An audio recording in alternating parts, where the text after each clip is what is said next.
Hello and welcome back to Versus Live. Today we are going over the three finals matchups from the three major tournaments from this past weekend.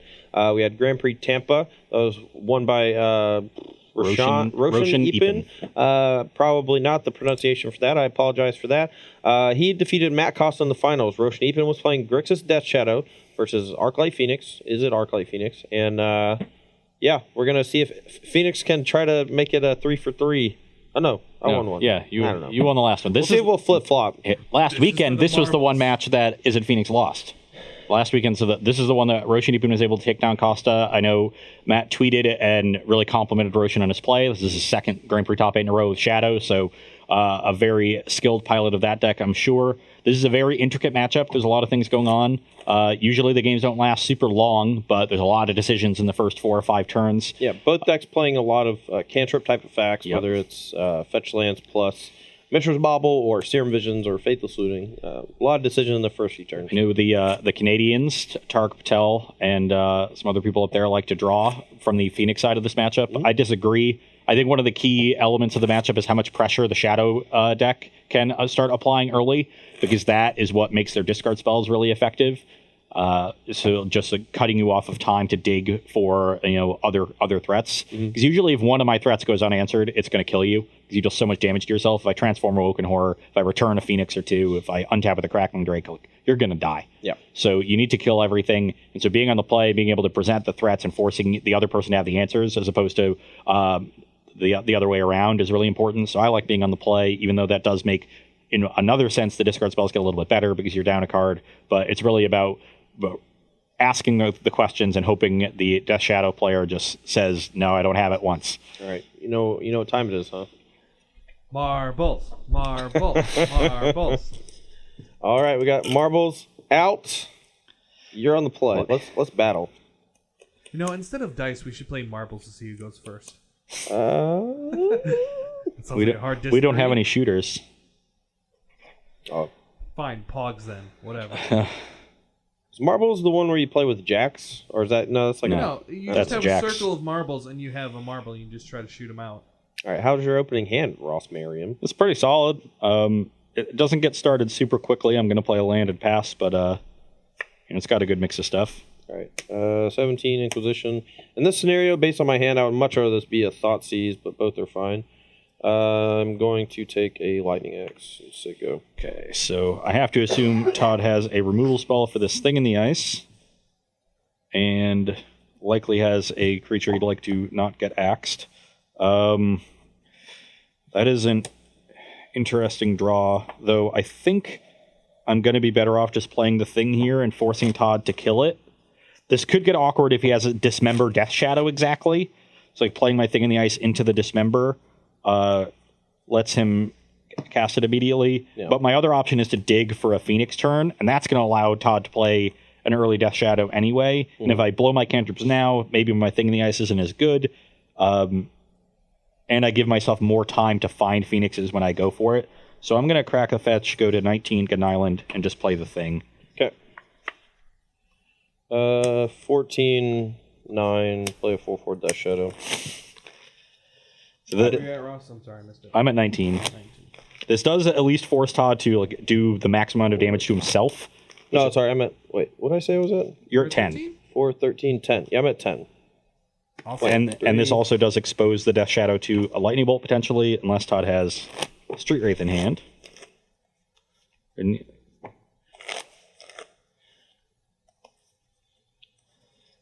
Now, it is a bit aggressive, again, to play the Death Shadow here, but I think I just have to get it online based on what my hand is doing.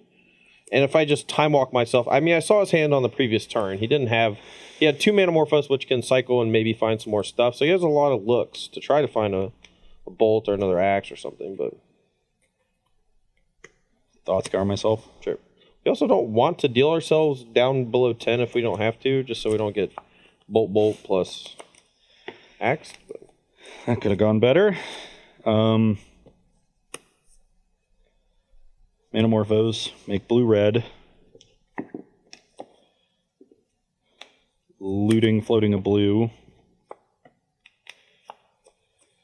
Okay, well, we did find a Phoenix, so that is kind of nice. But with Todd at 10, do I want to even attack with it? So you're not playing a spell? I am not. One. Yeah, I don't. I have a blue floating. You had 3. You had a blue floating. So let's visions. Did you draw that off the looting? Yeah. Okay. You have another Manamorpho still, right? No. In your hand? I thought you had 2 Manamorphos. No, I had 1 Manamorphos. What was the other card in your hand? I took Axe. I thought your hand was Manamorphos, Thing in the Ice. When I made it was the thought. It was a cantrip. It was the Thought Scour. Or the loot. No, it was looting. Oh. I didn't have a cantrip on turn 1. Okay. I just misread your hand. Okay. All right. So I'm going to bring this back, and I don't think I want to make the shadow big. I think I want to force Todd to deal even more damage to himself, get a block out of it, and then return this later. I think that's going to make combat go better for me.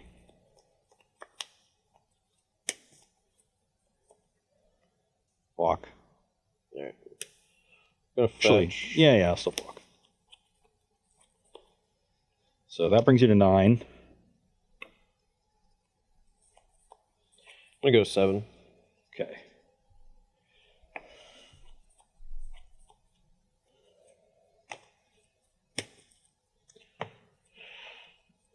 You're still at 19? Yes. Okay. Yeah. Alright, I'm going to cast a Faithless Looting. Sure. I've probably done this pre-combat in case I drew a way to just kill Ross on the spot. Discard 2 lands, and that's why Faithless Looting is in the deck. That exactly is why. Alright, your turn. Well, you have 2 in hand? Yep. And those are 6/6s. So right now, Battle Rage is 1 short. I'm just going to play this Crackling Drake. Okay. And draw a card. Now, Todd doesn't have... He's already used a Dismember, though he could have Snapcaster Mage. I guess that would just kill me. But I'm not... That's going to kill me regardless, unless I, opted into a Bolt. So, yeah, you can go. You have a Snapcaster? No.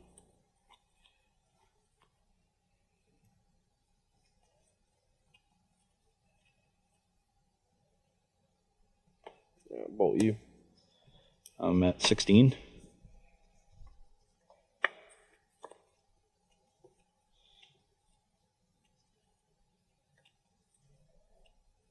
How big is he? 1, 2, 3, 4, 5.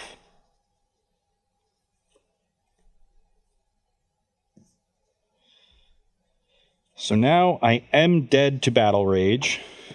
And I'm also dead to Street Wraith. But if I block... Say I block and Todd has Battle Rage. He does Battle Rage is the one I block. There are 6/6s, so this would be 12 minus 4 is 8, plus 6 is 14. I would go to 2. And I would have to kill... both Shadows would live, because First Strike would take down the Drake. And I would have to kill Todd from 7 here, which is very difficult given my hand. Mm-hmm. So I don't think I am likely to beat a Battle Rage. I think if Todd were at 6, I would try to play around it, although if you were, I would be dead to it anyway. Yeah, because that's just 2 more. It's just 2 more damage. 3 more, actually. Mm-hmm. So I'd be at -1. But if, say, I had a couple more life, I wasn't dead to it anyway. If Todd was at 6 and I just had to find 1 Bolt or another Phoenix, I would be okay with that. But because I'm not, I don't think I can block. Yeah, okay. No blocks. Kidding. And the Street Wraith. That's a tilt. That's the worst one to lose to, the Street Wraith, because if I block and you Street Wraith, then you can't really Street Wraith, I guess.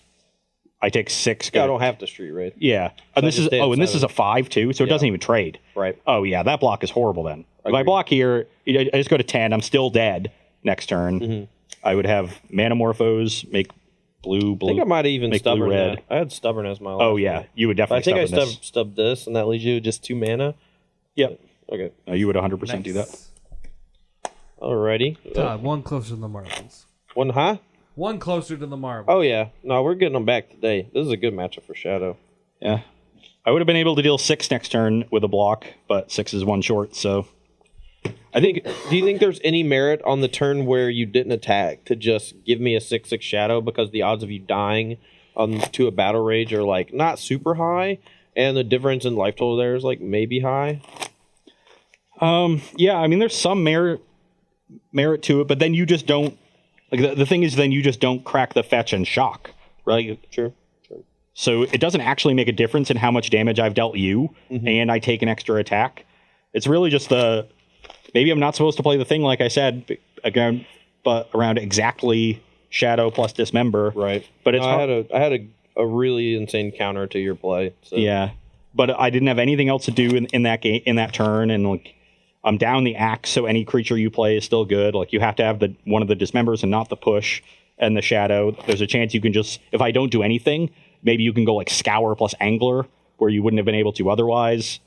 That's one of the problems with this matchup is there's always a lot going on, and it's unclear like exactly what they have. And the Shadow player has the information advantage because of discard spells. So it's really important to try to surmise what they have based on how they play with their discard.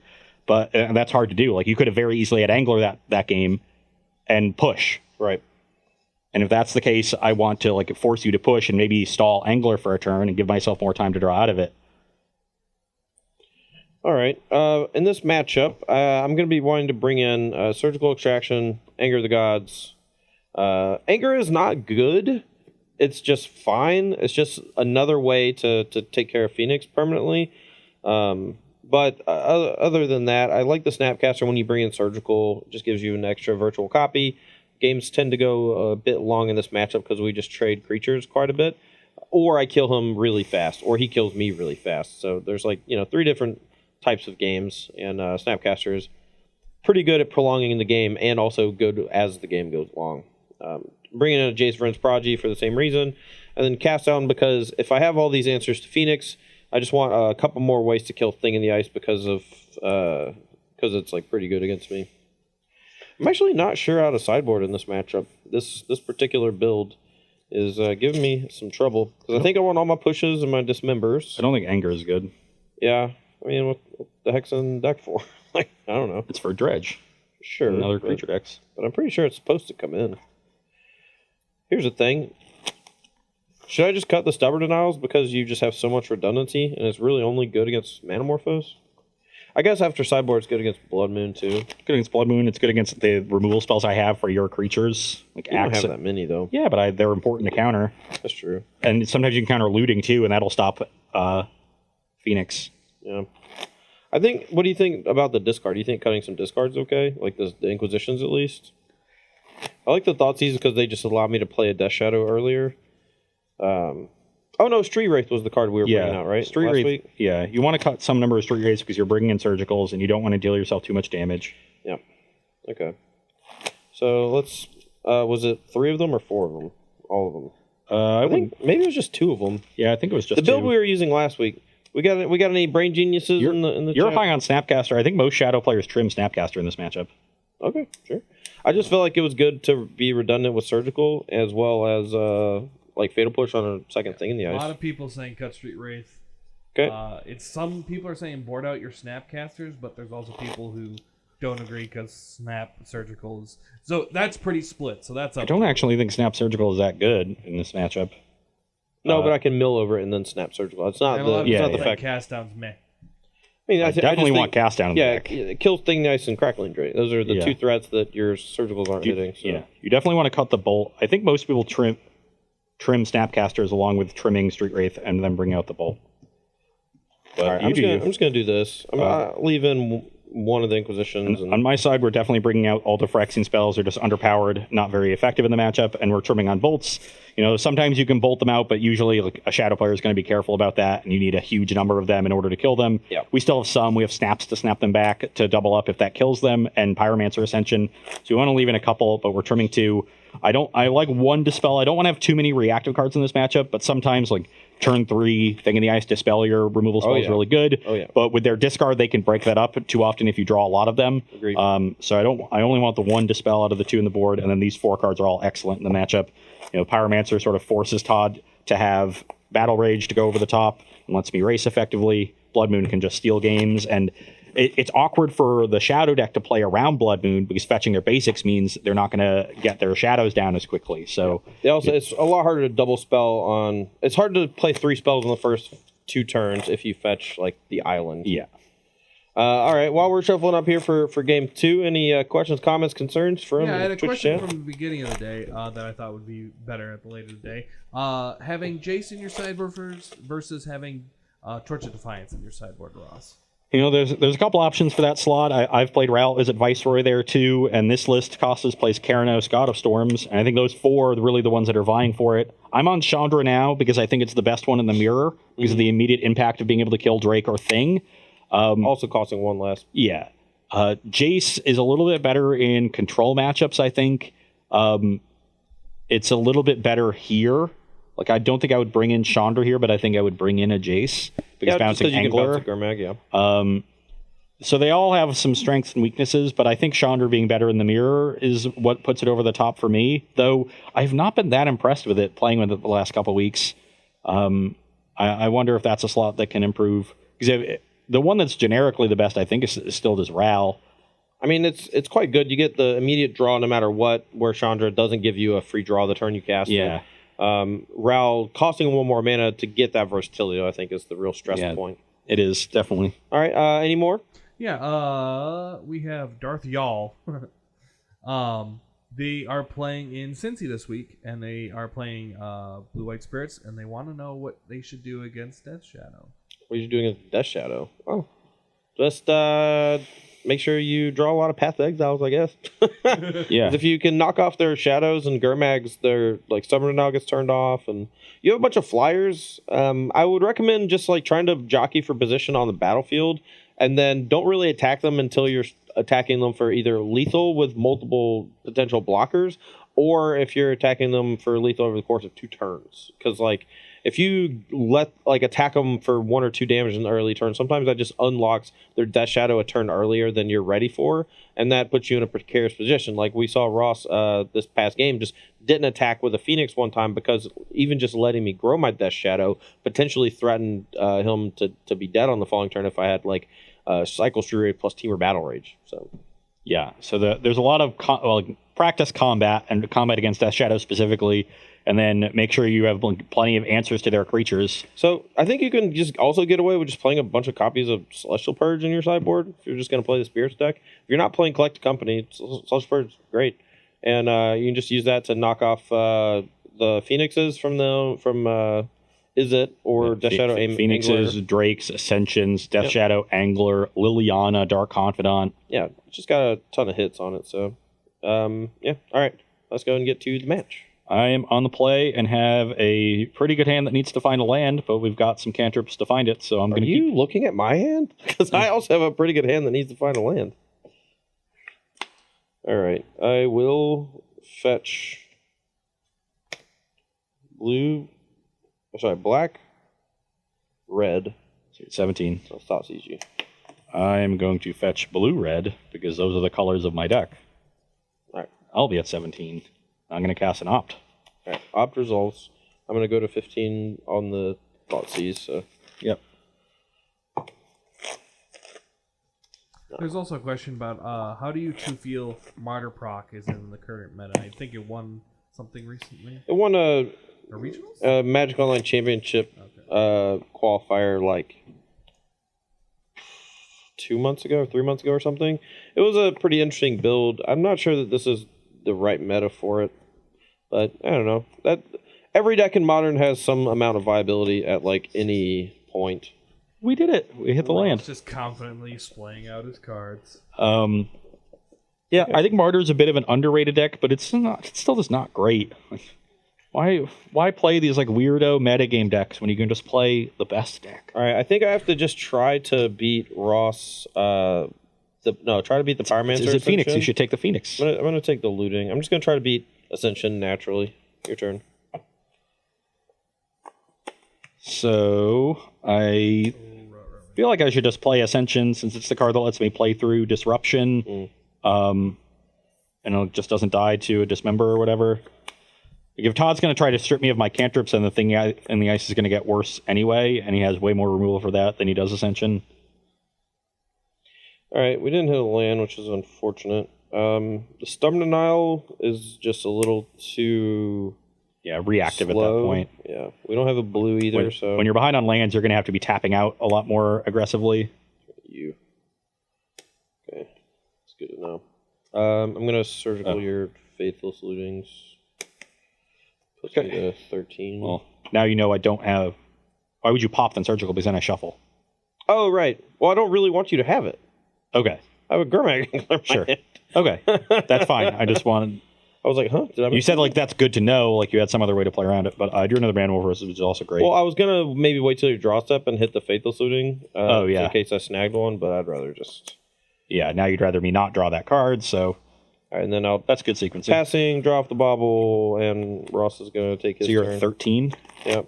I think this is a turn where I'm probably going to play Thing in the Ice and force Todd to have a removal spell for it next turn, which will take his whole turn if he doesn't have a land. Force him to pay 4 life if it's a Dismember when he's at 13 already, which, he might want to do if he has Shadow, but... This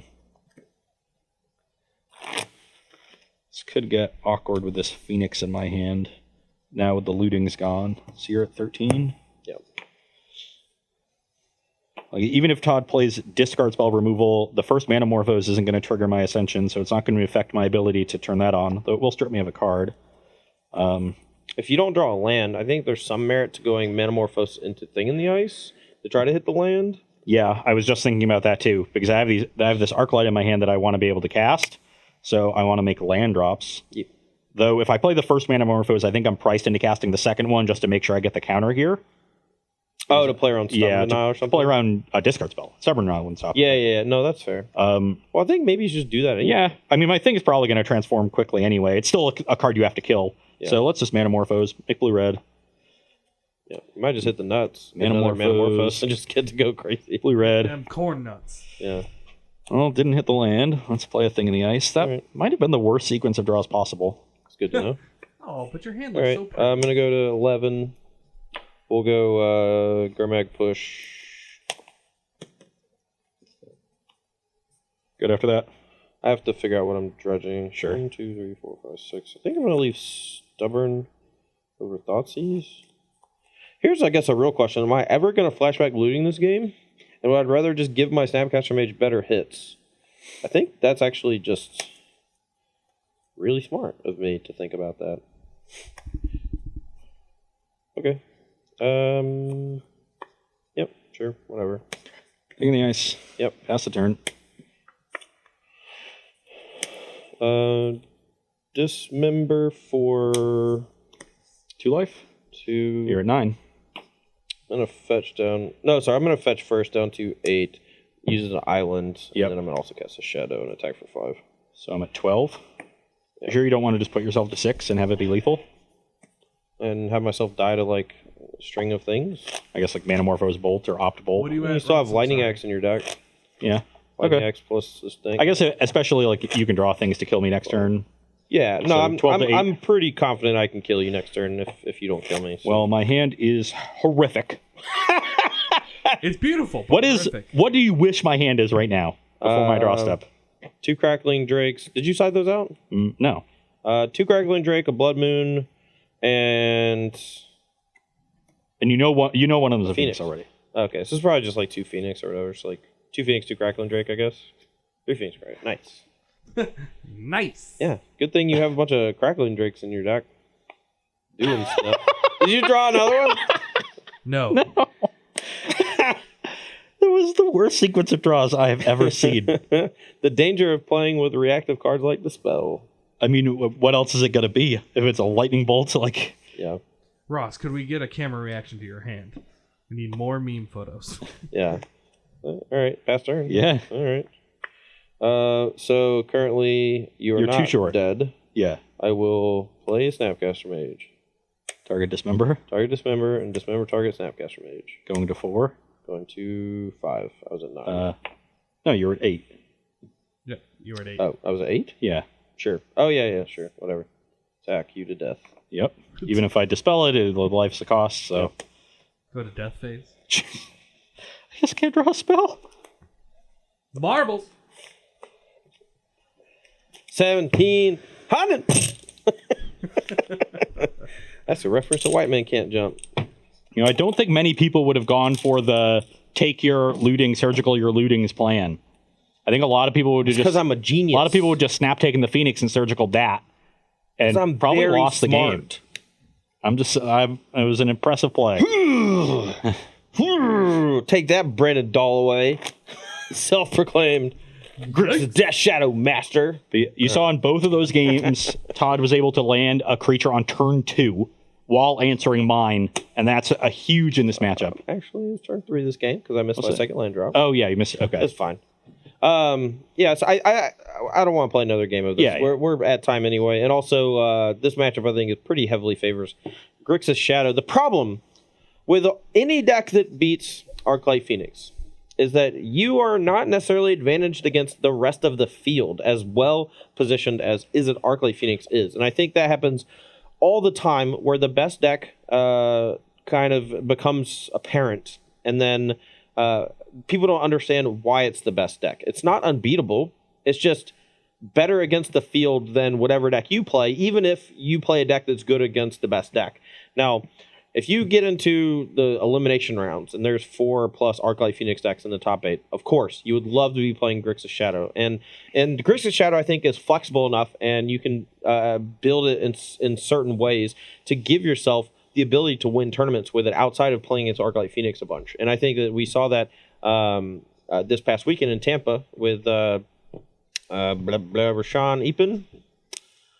Roshan Epen. His version of Grixis Shadow looked really clean. I mean, I stumbled in game 2 and just won easily anyway. I mean, obviously your draw was heinous, but I took your Faithless Lootings, and the Faithless Lootings would have made your hand amazing. Yes. And yeah, like you said, not a lot of people, I think, take the... I think most people look and say, I can take the Arclight here and Thoughtseize them and surgical them and do that. Not realizing that like your surgical is probably going to hit the Phoenix later. And so then I think some people would take the Manamorphose. I guess did I have a second one by then? No, you did not. I think a lot of people will take the Manamorphose, hoping that I go for like a looting turn, discard Phoenixes, and then you surgical those. And so I'm down a card from the looting, and you still get to Phoenix. These people don't understand how powerful Pyromancer Ascension is, and you beat that card by either taking it with a Thoughtseize, but then I leave you with the thing in the ice on 2 that might just get me. And if you end up drawing your Dispel, you can maybe protect your things. So and by surgicaling the looting, you effectively strand the Phoenix in my hand. Yeah. Like I didn't have a third land. The only card I have is Lightning Axe, and you were able to act. I was going to draw one actually, and you were able to play around that. You're also kind of stuffing 2 turns together because I didn't have the surgical yet. That was turn 1. I thought you. Turn 2, I looting, bobbled you, and then I just assumed you had the surgical when you made that play. Like I know you didn't surgical until the following turn. No, but if I take your Faithless Looting, that also just keeps you from Phoenixing. So like the looting plays double duty and making the thing in the ice worse, making the Pyromancer Ascension worse. Oh, I guess that still makes sense because if you don't have surgical, then you're afraid of Phoenix. So you take my enabler for it. Yeah. Okay. Yeah, I mean, long story short, I played perfectly. Sure. But I think that play is easier to make, actually, if you don't have the surgical already. All right. It's less impressive. I just didn't want you to be spouting off things when you didn't have complete information. So, even though at the expense of a free compliment. Anyway, so this matchup specifically, I think, favors Shadow. I think Shadow is one of the top 4 decks in the format, along with Phoenix, Amulet Titan, I think, and then Dredge. For me, those are the big 4. I think Phoenix is creeping closer to a tier of its own, tier 0, if you will. And I think that that's just going to be a spot where it is better against the field than the other 3 decks, but not by a lot. I think all 4 of those decks are fairly comparable. And you keep seeing Phoenix win tournaments, right? But you also see all of these other decks in the top 4 in the finals constantly. And I think it's because, at the very least, I think the Shadow deck has a good Phoenix matchup, but also because all 4 decks are just excellent. Yeah, no, they're all powerful, proactive, have ways to play through, their opponent's best cards or common sideboard cards. notably, they can also win a long game or a short game. Yes. And I think that is the key, because so many decks in Modern that play this linear plan end up either like stumbling early or working, right, and function on all cylinders. And if they function on all cylinders, they win the game. Sometimes their opponent hits them with a piece of disruption, and then they just don't really do anything for the next 5 turns. Like, you see a lot of combo decks kind of just flounder in the face of a Thoughtseize or a counterspell or a destruction of their key component that's on the battlefield. And Dredge, it can play. It can get hit with 2 surgical extractions and still Life and will conflagrate you to death, along with the creeping chills. We saw that on camera this past weekend. You can, hit the Phoenixes, Arclight Phoenixes with a graveyard thing, and then the thing in the ice beats you, or Snapcaster Mage. We saw that happen earlier today. And then you get to Grixis Shadow, and it's like, well, I can combo kill you Teamer Battle Rage on the 3rd turn after hitting you with a disruption spell, and have a counterspell backup or whatever. Like, and then also I just have Snapcaster Mages, so I can play a longer game because I slow everything down with all my discard effects. Yep.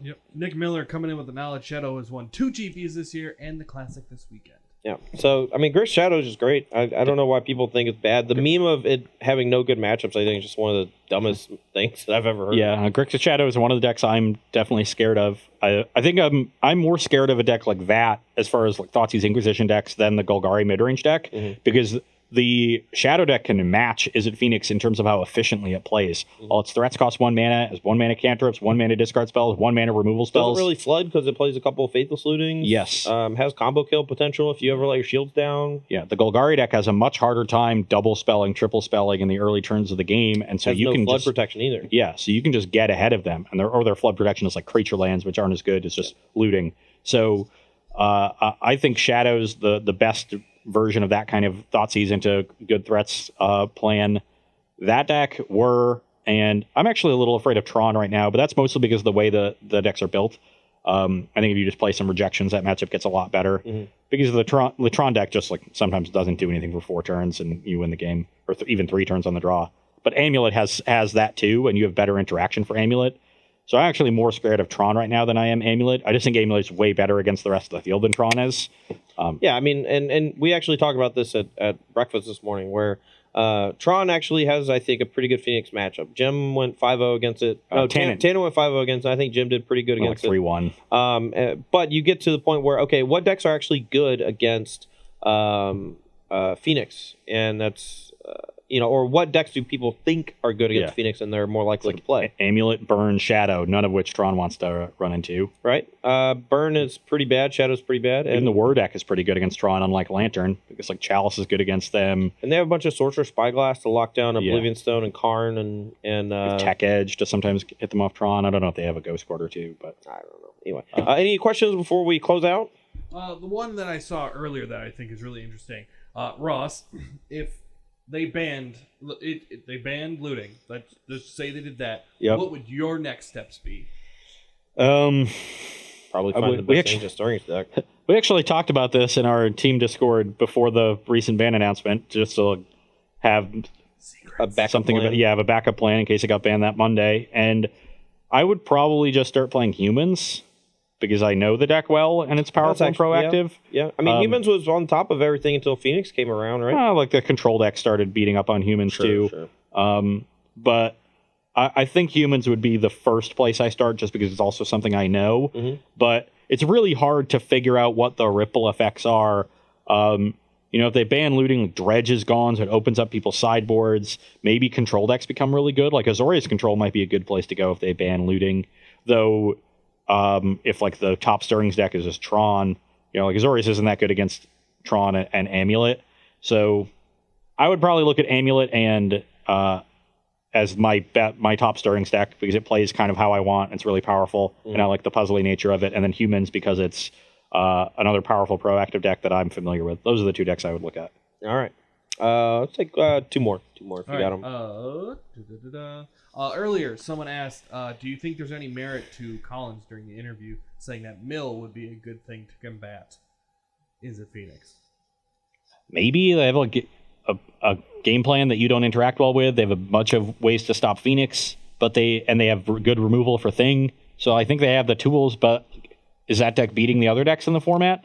Taylor is laughing because he thinks I'm going to say the opposite of what I'm about to say. The first time Ross sent me his Izzet Phoenix deck, I played a league with it.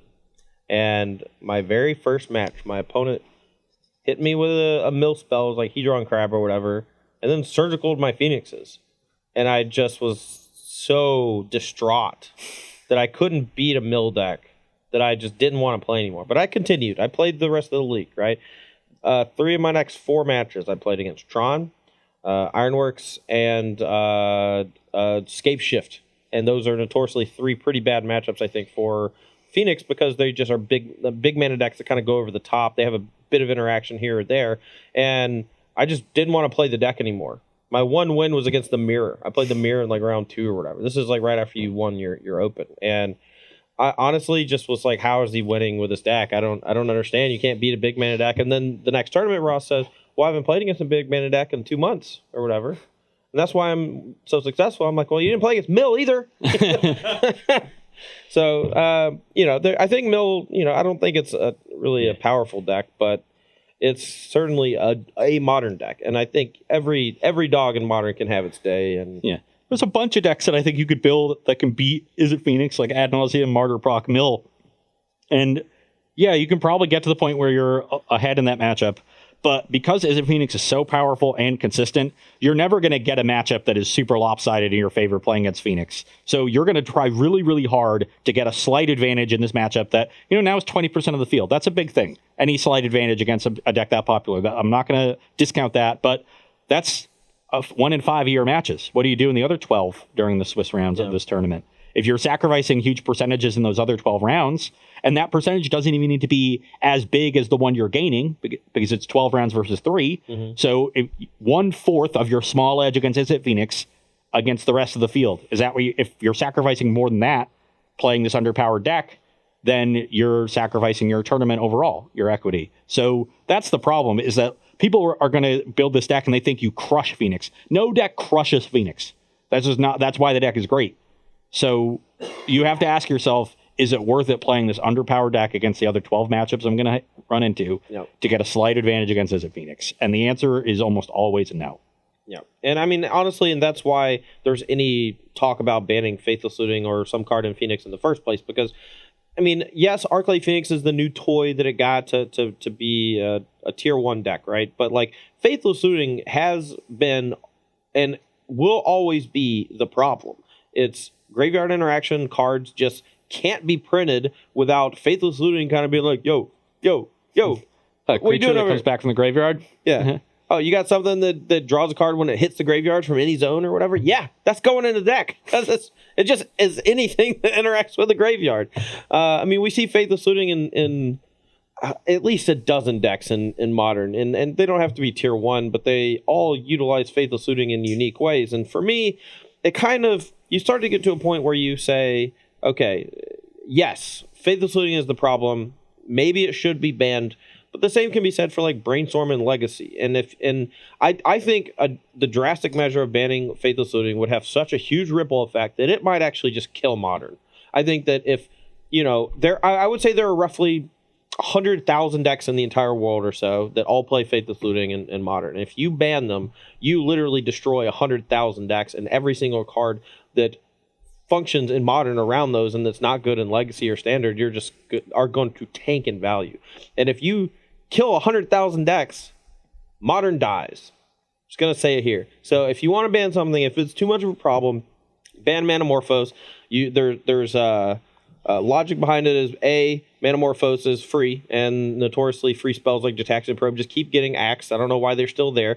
I think the biggest offenders for me in Modern right now, just as far as design is concerned, Faithless Looting, Manamorphose, and you get to play 2 of them.